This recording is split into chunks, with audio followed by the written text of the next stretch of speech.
So, I've been watching Talkville lately.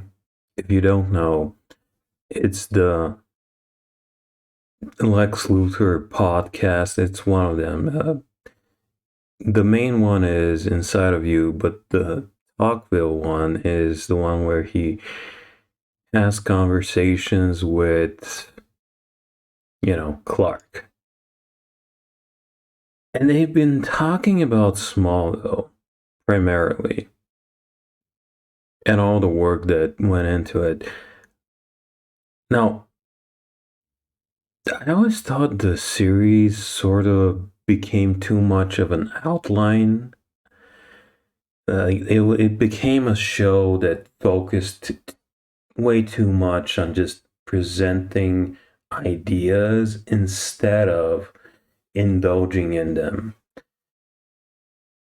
For example, if you have Lex Luthor in a debate against Superman's dad, at least give us like 2 minutes of the debate, you know? Don't just stick to here's a crazy lady with a sniper rifle who shaved her head. Boom, Clark stops the bullet. Like, actually indulge in what you're doing, you know? But one thing about Smallville I want to say is because it's primarily an outline of ideas most of the time, it does like strike like a really good balance between like if you like the comic books and the modern day, well, everything has to be different and everything has to be token and everything has to be whatever. So you can't really complain that much when you compare it to the nonsense we have right now. And it really was a lot of effort when it was made. Like back then, people had like a lot more expenses when it came to digital. They spent a month making that pilot. They were like literal, real explosions. Uh, when Lex Luthor had to be pulled out of the water, it was it took him like a couple of takes because that's an actual tank of water. You can't just fake it by lowering the light level over a pool. You can't just fake it like that. Like it's a little bit more complicated than here's the digital effect, blah blah blah. No, it was like a real world scenario. But the thing I want to talk about Smallville is I think Smallville gave us the juiciest possible take on Superman, or at least the juiciest possible question about Superman's actions. So, what do I mean here? I want to see a movie that uses a tiny portion of the Smallville mythology. I want to see Superboy. If you don't know the history of Superboy, Superboy was growing in a lab tank. He's part Lex Luthor, part Superman. I think he was supposed to be Lex Luthor's body or whatever. If Lex Luthor wanted to like shed his mortal body, whatever. Point is, Superman has this sort of alien genetic memory. Now, Titans flipped it and made it like Luthor's genetic memory, but humans don't have genetic memory, so who gives a fuck? Point is, you have this newly grown being that spent the last couple of months in like a BAFTA tank type situation in a pseudo dream world, reliving Superman's memories. He spent all that time reliving Superman's memories. Now, it could you could make it like it's a sliver of Kryptonian technology and like whatever. But the point is, you have this new person who sees all of his predecessor's memories. And all these predecessor memories bring up a lot of questions if you're not remembering the emotions accompanying those memories. So, is it just practical memories, or can you remember the feelings? Because there could be a limit to the genetic memories. Now, if someone is slightly genetically different from the original and relives the exact same experience,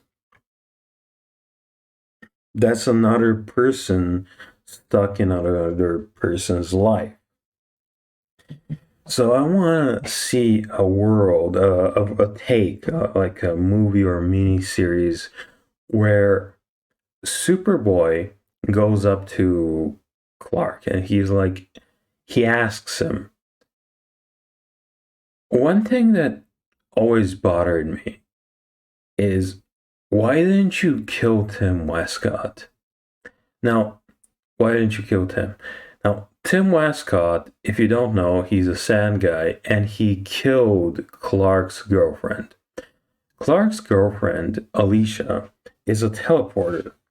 Uh, she revealed her powers teleporting him out of a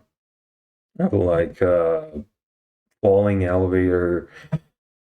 Clark himself had stopped the elevator, so they sort of revealed their powers to each other on accident.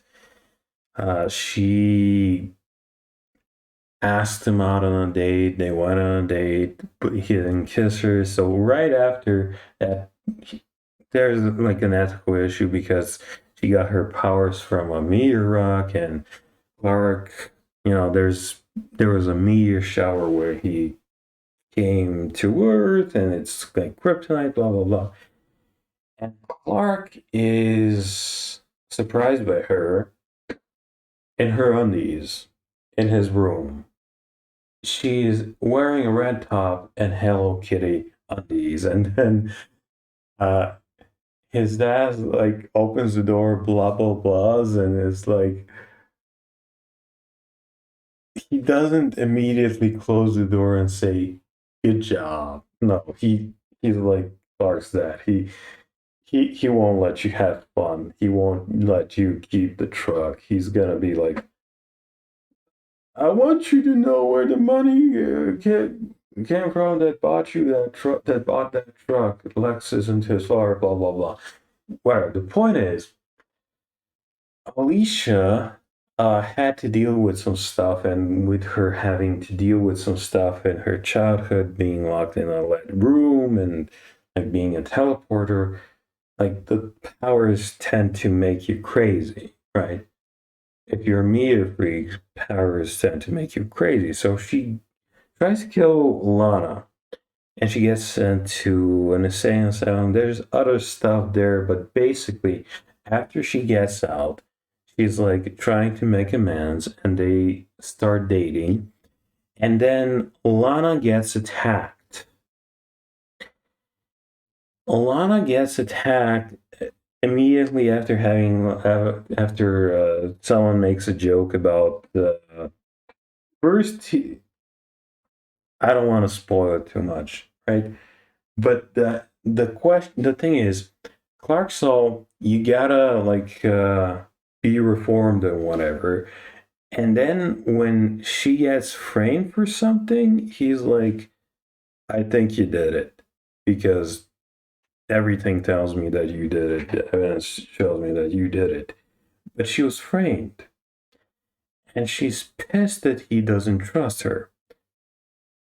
And then she gets murdered. She gets lynched, is stage suicided in her barn. And no, sorry, her horse stable. She He's from a wealthier family. So Clark figures out who did it. He storms in. He's about to beat the shit out of the guy. The guy turns to sand. He uses his laser vision to rematerialize him, presumably turning parts of his body into glass. I don't know. And then he's like choking him against the wall. And one of his friends shows up and she's like, Alicia wouldn't want you to do this or whatever. And Clark doesn't kill him.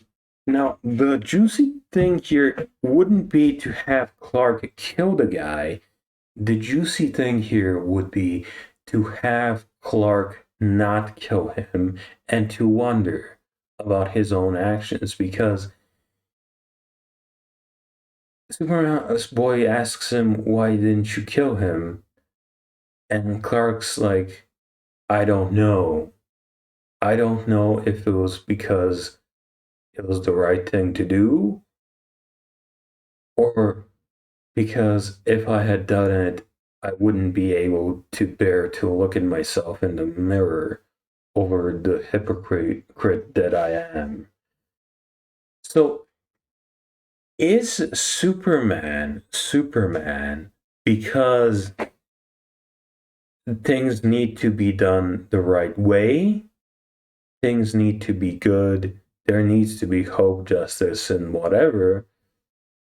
Or is Superman doing what he's doing because he knows that the alternative is too messy and too painful? Why is Superman Superman? Is it because he really believes in justice, or is it because it's just the thing you do if you don't want to become your villain?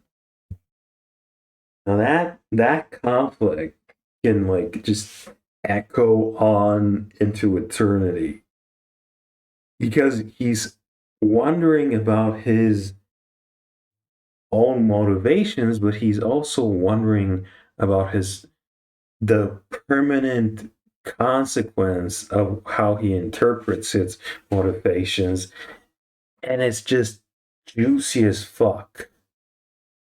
Yeah, and then I also want to see Lex Luthor try to do the apocalypse, and like I want to see Clark brought to the point where, if you've ever seen Justice League Unlimited, you know exactly where I want this story to go.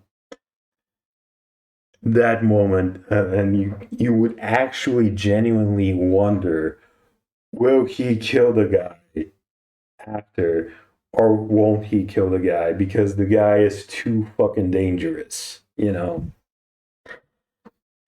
How fucking baller would it be if the ending of the movie left that shit ambiguous? That would be so fucking baller.